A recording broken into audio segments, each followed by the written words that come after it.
வணக்கம். இது உங்கள் பிவி அஸ்ட்ரோ. லைஃப்பில் இந்த திருமண பந்தம் அப்படின்றது ரொம்ப ஒரு முக்கியமான செக்மெண்ட்டுங்க. இந்த திருமணம் அப்படின்றது இந்த ஜாதக ரீதியாக பார்க்கும்போது நிறைய பேர் இந்த ஜாதகம் பொருத்தம் பார்த்து தான் திருமணம் பண்ணுவாங்க. சில பேர் தான் இந்த ஜாதகத்தின் மேல் நம்பிக்கை இல்லாமல் மற்றும் இந்த காதல் திருமணம் பண்ணுறாங்க. அவங்கள தான் மேக்ஸிமம் பார்க்க மாட்டாங்க. ஆனால் 75% பேர் இந்த திருமணத்துக்கு ஜாதகத்தை பார்த்து தான் திருமணமே செய்கிறாங்க.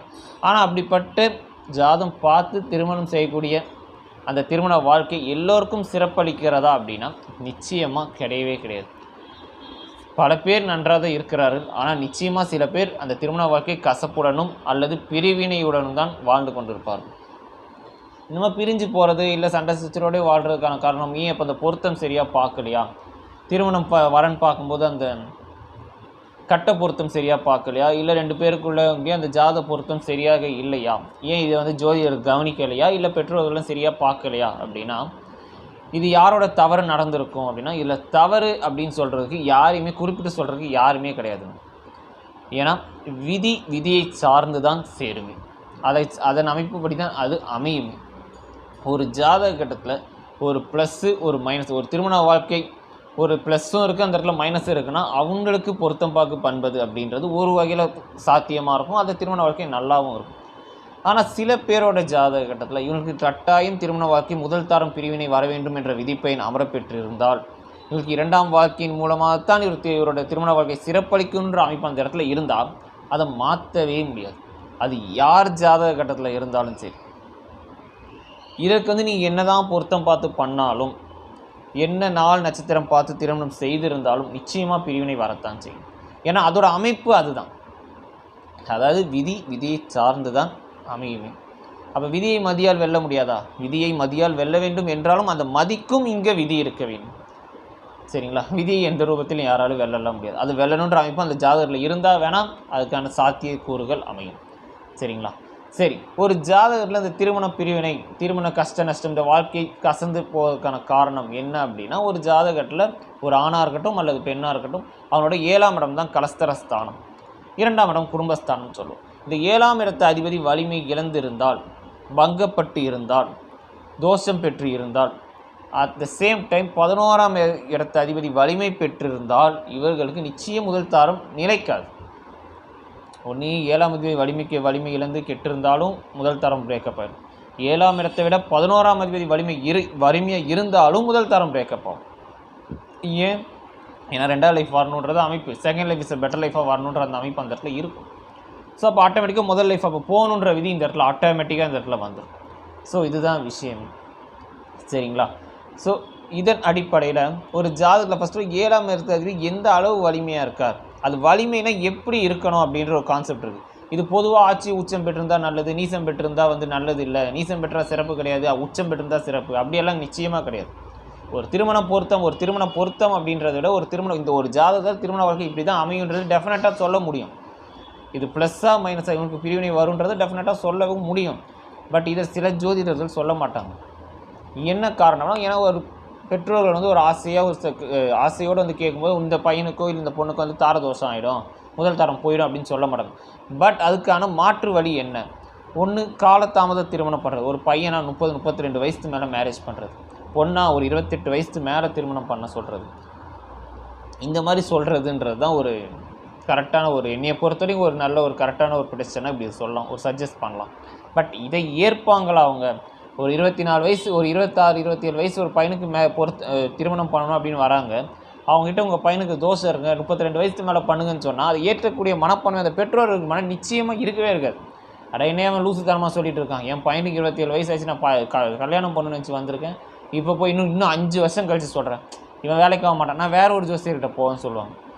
இதில் யாராவது ஒருத்தர் நிச்சயமாக ஓகே சார் அதெல்லாம் ஒன்றும் இல்லைங்க, நல்லா ஸ்ட்ராங்காக இருக்குது, நல்லா வரணுமே, நீ இந்த வருஷத்துலேயே கல்யாணம் பண்ணலாம் சொல்லணும், கல்யாணமும் நடக்கும்.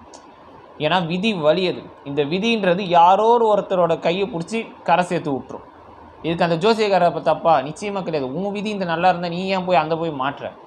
ஆல்ரெடி ஒருத்தன் சொல்லியிருப்பான், இந்த இடத்துல நல்லா இருக்காது தம்பி, வேணாம் நீ போகாதுன்னு சொல்லியிருப்பாங்க. இருந்தாலும் நம்ம கேட்க மாட்டோம்ல, ஏன்னா நமக்கு அந்த அமைப்பு அப்படி தான் இருக்கும். சரிங்களா? சரி, இதை ஒரு எக்ஸாம்பிளுக்கு ஒரு ஜாதகத்தை வச்சு பார்ப்போம். இது என்கிட்ட கன்சல்ட் பண்ண ஒருத்தரோட ஜாதகம் தான். ஸோ ஸ்க்ரீனில் ஒரு ஜாதகம் வருது பாருங்கள். இவர் பிறந்திருப்பது தனுசு லக்னம். தனுசு லக்னத்திற்கு லக்னத்தில் 3ஆம் இடத்தில் சனி, 4ஆம் இடத்தில் செவ்வாய், 5ஆம் இடத்தில் சூரியன் புதன், 6ஆம் இடத்தில் சுக்கிரன் கேது, 10ஆம் இடத்தில் சந்திரன், 11ஆம் இடத்தில் குரு, 12ஆம் இடத்தில் ராகு. அட் ப்ரெசென்ட் ஒரு நடைமுறை குரு திசையில் புதன் புத்தி ஓடிட்டுருக்கு. சரி, இது கன்சல்ட் பண்ண யார் என்கிட்ட கன்சல்ட் பண்ணாங்க அப்படின்னா இவங்களோட பேரண்ட்ஸ் தான், பெற்றோர்கள் தான் இவங்க என்கிட்ட கன்சல்ட் பண்ணது. என்ன காரணம் அப்படின்னா, இவருக்கு இது ஒரு ஆணோட ஜாதகட்டம். இவர் திருமணமாகி பிரிவினையாகி இப்போ டிவோர்ஸ் கேஸு ஓடிட்டுருக்கு. டிவோர்ஸ் ஆல்மோஸ்ட் முடிஞ்சிருச்சுன்னு தான் சொல்லியிருந்தார். ஸோ என் பையனுக்கு வந்து 2ஆம் திருமணம் நடக்குமா, இதுதான் அவரோட கேள்வி. அதே மாதிரி இன்னொரு மெயின் கேள்வி என்ன, ஏன் சார் அவருக்கும் வந்து அவங்க அப்பாவுக்கும் அவங்க அம்மாவுக்கும் வந்து இந்த ஜோதிடத்தில் அந்த பேசிக் நாலேஜ் நல்லா இருக்குது.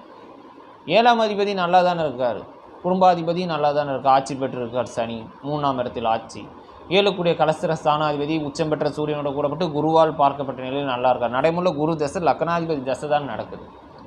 இருந்தும் ஏன் வந்து என் பையனுக்கு இப்படி நடந்தது அப்படின்றது அவரோட கேள்வி. மெயினாக வந்ததுக்கான காரணம் செகண்ட் மேரேஜ் ஆகுமான்றது தான்.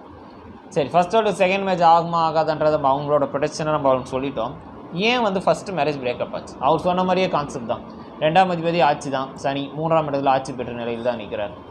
நடைமுறையில் லக்னாதிபதினு சொல்லக்கூடிய குரு பகவானோட குரு மகாதசை நடக்குது. லக்னத்து லாபஸ்தானத்தில் அதுக்கு வீடு கொடுத்த அதிபதி சுக்கிர பகவானும் ஆட்சி பெற்ற நிலையில் இருப்பது சிறப்பு. இதெல்லாம் எந்த சந்தேகமும் வேணாம். இதை சூரிய பகவான் அந்த குருவை பார்வை செய்வது என்பது மேலும் சிறப்பு, சிறந்த சிவராஜ்ய யோகம் தான். ஏன்னா லக்னத்துபடியும் அவர் லக்னம் பாக்கியாதிபதியாக வருவார், குருவும் சூரியனும். இப்படி இருக்கும் பட்சத்தில் ஏன் முதல் தரம் பிரிவினை கொடுத்தது? மெயினாக ஒரு விஷயம், இந்த உபய லக்னக்காரன் மட்டும் ஒரு இந்த திருமண வரன் அப்படின்னு பார்ப்போம், 7ஆம் அதிபதி மேக்சிமம் 3, 6, 8 பாண்டுலேருந்து தான் நல்லதுங்க. உபய லக்னம் என்னது, மிதுனம், கன்னி, தனுசு, மீனம், இந்த கார்னர் லக்னம். இவங்களுக்கு மட்டும்தான் உபய லக்னம்னு பேர்.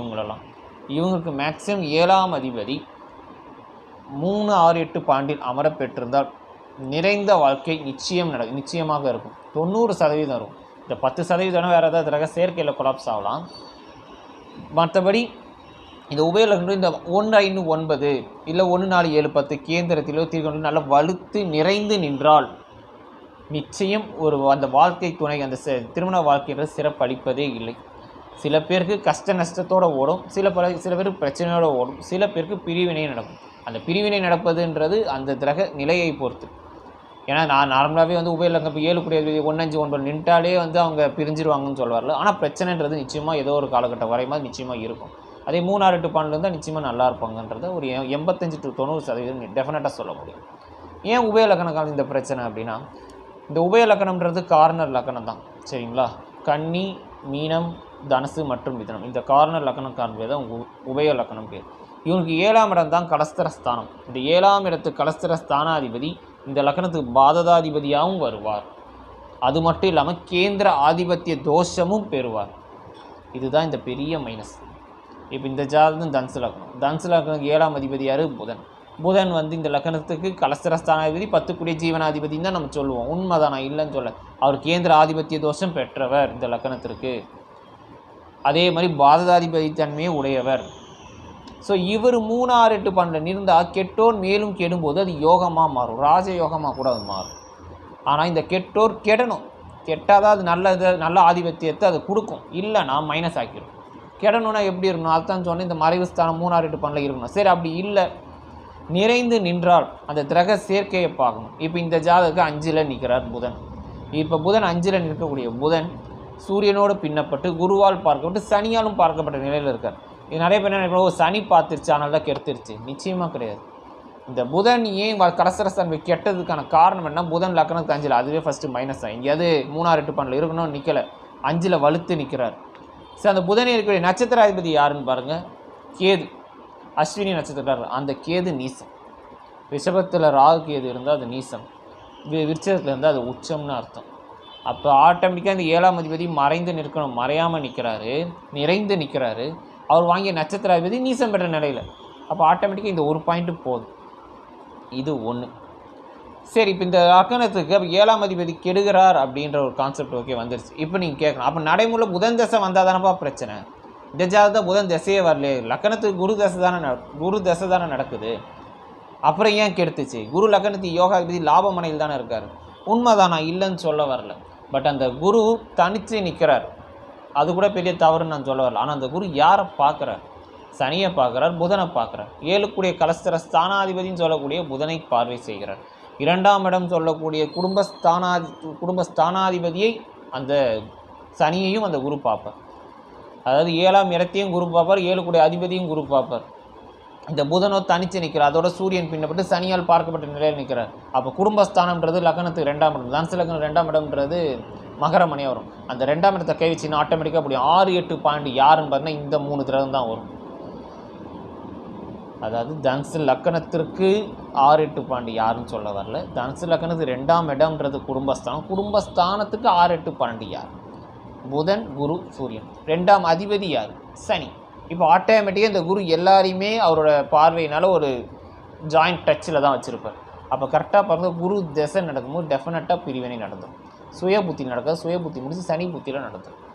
ஏன்னா சனி தான் குடும்பாதிபதி புத்தி. 2ஆம் இடத்துக்கு 2க்கு 2 அமரப்பெற்று அது குருவால் பார்க்கப்பட்ட நிலையில் இருப்பது. குரு வாங்கிய நட்சத்திராதிபதி யாரும் பார்த்தீங்கன்னா ராக ஆட்டோமேட்டிக்காக 12ஆம் இடத்துல தான் நிற்கிறார். ஸோ டெஃபினட்டாக குரு தசையில் பிரச்சனை வரணுன்ற அமைப்பு டெஃபினட்டாக உண்டு. எப்போ வரும் அதுதான் கணக்கு. அப்போ குரு தசை சனி புத்தி, குடும்பாதிபதி புத்தி, குடும்ப பிரிவினை கொடுக்கணுன்றத அமைப்பு. ஸோ இதுதான் விஷயம் இந்த ஜாதகத்துக்கு. சிம்பிளான கான்செப்ட், ரொம்ப பெரிய விஷயம் இல்லை. உபயலக்னம் நம்ம டக்குன்னு பார்க்குறோம் அப்படின்னா இந்த 1, 5, 9 இந்த மாதிரி ரொம்ப வலுத்து நிற்கிறார் 7ஆம் அதிபதி அப்படின்னமோ அப்போ அந்த கிரக சேர்க்கை யாரோட நிற்கிறாரு. அது இல்லாமல் அவர் வாங்கிய நட்சத்திராதிபதி நல்ல நிலையில் இருக்கார். ராசி கட்டத்தில் மட்டும் பார்த்தாங்க, அம்ச கட்டத்துலையும் பாருங்கள். அந்த மாதிரி அமரப்பெற்று இருக்கும்போது நிச்சயமாக அவருக்கு பிரிவினைன்றது அமைப்புன்றது வரும். இந்த இன்னொரு ஆங்கிள் இந்த ஜாதகத்தில் சொல்லணும் அப்படின்னா 11ஆம் இடத்த அதிபதி வலிமையாக தான் இருக்கார். எப்படி சார்? அவர் 6ஆம் இடத்துல இருந்தாலும் ஆட்சி பெற்று இருந்தாலும் அவர் 6ஆம் இடத்துல மறைஞ்சு தானே சிக்கிறார். அவர் மறைந்து நின்றாலும் ஒரு ஆட்சி பெற்று நிறைந்து நிற்கிறார். இதுதான் இந்த இடத்துல விஷயம். இந்த லக்னத்துக்கு புதன் 5ல் வலுத்து நிற்பதுன்றது சிறப்பு. வலுத்து நிற்கிறது மேலோட்டமாக பார்த்தா எல்லாம் நல்லதுன்னு வேணுங்க. ஆனால் அந்த இடத்துல பாதகாதிபதி தன்மை தான் வலுத்து நிற்கும். ஆனால் இந்த லக்னத்துக்கு 6 அதிபதி 6 மறைந்து 11 அதிபதி சொல்லக்கூடிய சுக்கிரனும் ஆட்சி பெற்ற நிலையில் தான் இருக்கார். அவர் 6ல் இருந்தாலும் அவர் சொந்த வீட்டில் அவர் ஆட்சி பெற்று வலிமையாக தான் இருக்கார். அந்த சுக்கிரனை யாருமே கேதுவோட கூடப்பட்டது அப்படின்னு சொன்னாலும் அந்த சுக்கிரனை யாருமே டச் பண்ணியிருக்க மாட்டாங்க. குருவோட பார்வையோ இல்லை செவ்வாயோட பார்வையோ வேறு இல்லை சனியோட தொடர்போ எந்த கிரகமும் சுக்கிரனை பார்க்காம அது தான் வீட்டில் ஆட்சி பெற்று ஸ்டாண்டில் நல்ல ஒரு ஸ்ட்ராங்கான அமைப்பில் இருப்பார். ஸோ அப்போ நிச்சயமாக இவருக்கு 2 திருமணம்ன்றது உண்டு, 2ஆவது தாரன்றது ஒன்று வரும். டெஃபினட்டாக அது நடக்கும். எப்போ நடக்கும்? இப்போ நடக்கிறது குரு தசையில் புதன் புத்தி. குரு தசை சுக்கிர புத்தி வரும்போது திருமணம் நடக்கும். நீங்கள் கேட்கலாம், சார் குரு தசையில் சுக்கிர புத்தி சஷ்டாங்க தசா புத்தி ஆச்சு சார். சஷ்டாங்க தசா புத்தி தான். ஆனால் குரு நிற்கக்கூடிய இடம் 11ஆம் இடம் இளையதாரத்தின் ஸ்தானத்தில் நடக்கக்கூடிய சுக்கிர புத்தி, வரக்கூடிய சுக்கிர புத்தி 6-11 அதிபதியோட புத்தி தான். அவர் 6ஆம் இடத்துல இருந்தாலும் அவர் 11ஆம் இடத்து அவரோட வீடு தான், அதுவும் தான் இயங்கும். ஸோ சஷ்டாங்கில் ஒரு ஆப்போசிட் எதிரி கிரகம் சஷ்டாங்கில் நின்று தசா புத்தி நடத்தலாம், பெரிய தவறெல்லாம் கிடையாது. ஏன்னா குருவுக்கும் சுக்கிரனும் சுத்தமாக ஆகாது. இந்த லக்கம் தனுசு லக்கம் இவரே 6 அதிபதியாகவும் சுக்கிரன் வருவார். ஸோ 2 ஆங்கிள் எப்படி பார்த்தாலும் குரு சுக்கிரன்ற ஆப்போசிட்டான ஒரு கனெக்ஷன் தான். ஸோ அப்படின்னா அவங்க சஷ்டாங்கத்தில் நின்று தசா புத்தி நடத்தலாம், தவறு இல்லை. அது 11ஆம் இடத்துல நின்று 11 அதிபதியோட புத்தியை நிச்சயமாக வரலாம், நிச்சயமாக அந்த டைமில் திரும்ப நடக்கும். இதுதான் இந்த ஜாதகத்தான ப்ரொடக்ஷன். முதல் தரம் போனது பிரிவினைக்கான காரணம் இதுதான். சரி, இதை முன்கூட்டியே இவர் யாருக்கும் சொல்லியிருக்க மாட்டாங்க, அவங்க பேரண்ட்ஸ் யாருக்கும் அப்படின்னா சொல்லியிருக்கலாம். பட் அது கேட்கக்கூடிய மனப்பான்மையில் இவங்க இருக்க மாட்டாங்க. அதான் சொல்கிறேனே, இப்போ இந்த ஜாதகத்துக்கு 32 இந்த புதன் புத்தி முடிந்த பிறகு தான் இவர் திருமண அம்சம்ன்றதே பண்ணணும்.